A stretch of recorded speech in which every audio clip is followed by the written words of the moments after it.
नमस्कार, आप देख रहे हैं नेक्स्ट 9 न्यूज़ और मैं हूं आपके साथ मनीष कुमार सैनी। भारत के 14वें प्रधानमंत्री डॉक्टर मनमोहन सिंह अब हमारे बीच नहीं रहे, लेकिन उन्होंने एक दशक से अधिक समय तक अभूतपूर्व बढ़ोतरी और विकास का नेतृत्व किया। डॉक्टर मनमोहन सिंह के नेतृत्व में भारत ने अपने इतिहास में सबसे अधिक बढ़ोतरी दर देखी, जो औसतन 7.7% रही और लगभग $2 ट्रिलियन की अर्थव्यवस्था बनी। भारत के 14वें प्रधानमंत्री डॉक्टर मनमोहन सिंह ने 92 वर्ष की उम्र में अपनी अंतिम सांस ली। वह एक विचारक और विद्वान के रूप में काफी प्रसिद्ध थे। वह अपनी नम्रता, कर्मठता और अपने कार्य के प्रति प्रतिबद्धता के लिए जाने जाते थे। उनका जन्म 26 सितंबर 1932 को अविभाजित भारत के पंजाब प्रांत के एक गांव में हुआ था।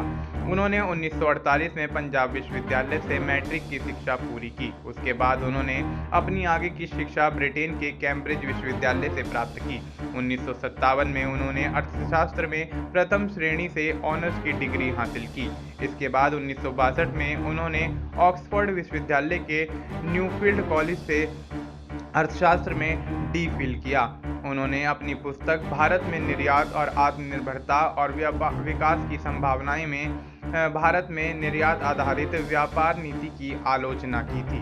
इसके बाद उन्होंने पंजाब विश्वविद्यालय और दिल्ली स्कूल ऑफ इकोनॉमिक्स में शिक्षक के रूप में कार्य किया, जो उनकी एकेडमिक श्रेष्ठता दिखाता है।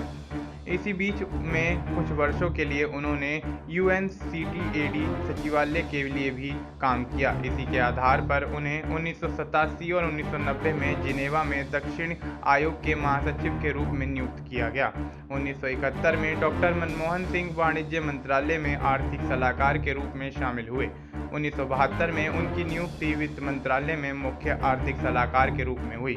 उन्होंने वित्त मंत्रालय के सचिव, योजना आयोग के उपाध्यक्ष, भारतीय रिजर्व बैंक के अध्यक्ष, प्रधानमंत्री के सलाहकार, विश्वविद्यालय अनुदान आयोग के अध्यक्ष के रूप में कार्य किया। पूर्व प्रधानमंत्री मनमोहन सिंह 16 सितंबर 1982 से 14 जनवरी 1985 तक भारतीय रिजर्व बैंक के गवर्नर थे। उनके कार्यकाल के दौरान बैंकिंग क्षेत्र से संबंधित व्यापक कानूनी सुधार किए गए और भारतीय रिजर्व बैंक अधिनियम में एक नया अध्याय जोड़ा गया और शहरी बैंक विभाग की स्थापना की गई।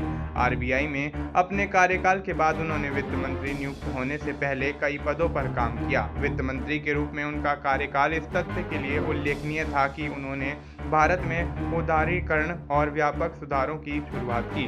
डॉक्टर मनमोहन सिंह ने 1991 से 1996 तक भारत के वित्त मंत्री के रूप में कार्य किया, जो स्वतंत्र भारत के आर्थिक इतिहास में एक निर्णायक समय था। आर्थिक सुधारों के लिए व्यापक नीति के निर्धारण में उनकी भूमिका को सभी ने सराहा है।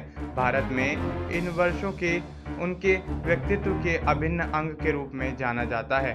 पूर्व प्रधानमंत्री को कई पुरस्कार भी मिले और सम्मानों से भी काफ़ी उनको नवाजा गया। भारत का दूसरा सर्वोच्च नागरिक सम्मान पद्म विभूषण 1987, भारतीय विज्ञान कांग्रेस का जवाहरलाल नेहरू जन्म शताब्दी पुरस्कार 1995, वर्ष के वित्त मंत्री के लिए एशिया मनी अवार्ड 1993 और 94 वर्ष के वित्त मंत्री के लिए यूरो मनी अवार्ड 1993, कैम्ब्रिज विश्वविद्यालय 1956 का एडम स्मिथ पुरस्कार, कैम्ब्रिज के सेंट जॉन्स कॉलेज में विशिष्ट प्रदर्शन के लिए राइट पुरस्कार 1955, उनको जापानी निहोन गिजई शिंबुन एवं अन्य संघों की तरफ से सम्मानित किया जा चुका है। डॉक्टर मनमोहन सिंह को कैम्ब्रिज, ऑक्सफोर्ड और अन्य कई विश्वविद्यालयों की तरफ से मानद उपाधियां भी दी गई हैं।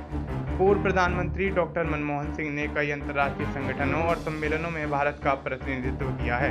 उन्होंने 1993 में साइप्रस में राष्ट्रमंडल प्रमुखों की बैठक में और वियना में मानवाधिकार पर हुए विश्व सम्मेलन में भारतीय प्रतिनिधिमंडल का नेतृत्व किया है। अपने राजनीतिक जीवन में उन्होंने 1991 से भारतीय संसद के उच्च सदन यानी राज्यसभा के सदस्य रहे, जहां वे 1998 से 2004 तक विपक्ष के नेता थे। वहीं डॉक्टर मनमोहन सिंह ने 2004 के आम चुनाव के बाद 22 मई 2004 को प्रधानमंत्री के रूप में शपथ ली और 22 मई 2009 को दूसरी बार प्रधानमंत्री बने। पूर्व PM डॉक्टर मनमोहन सिंह को न केवल उनके विजन के लिए जाना जाता है, बल्कि जिनसे भारत को एक आर्थिक महान शक्ति बनाया गया, बल्कि उनकी कड़ी मेहनत और उनके विनम्र मृदुभाषी व्यवहार के लिए भी जाना जाता है। वह एक ऐसे प्रधानमंत्री हैं जिन्हें न केवल उन छलांगों और सीमाओं के लिए याद किया जाएगा जिनसे उन्होंने भारत को आगे बढ़ाया, बल्कि एक विचारशील और ईमानदार व्यक्ति के रूप में भी उनको याद किया जाएगा। ऐसे में देखा जा रहा है मनमोहन सिंह के निधन के बाद से देशभर में शोक की लहर दौड़ पड़ी है और तमाम राजनेता उनको उनके निधन के बाद याद करते हुए नजर आ रहे हैं। फिलहाल आपको इस मुद्दे पर क्या कुछ लगता है, आप अपनी राय हमें कमेंट करके बता सकते हैं। बाकी देश और दुनिया से जुड़ी तमाम जानकारी के लिए आप देखते रहिए नेक्स्ट 9 न्यूज़।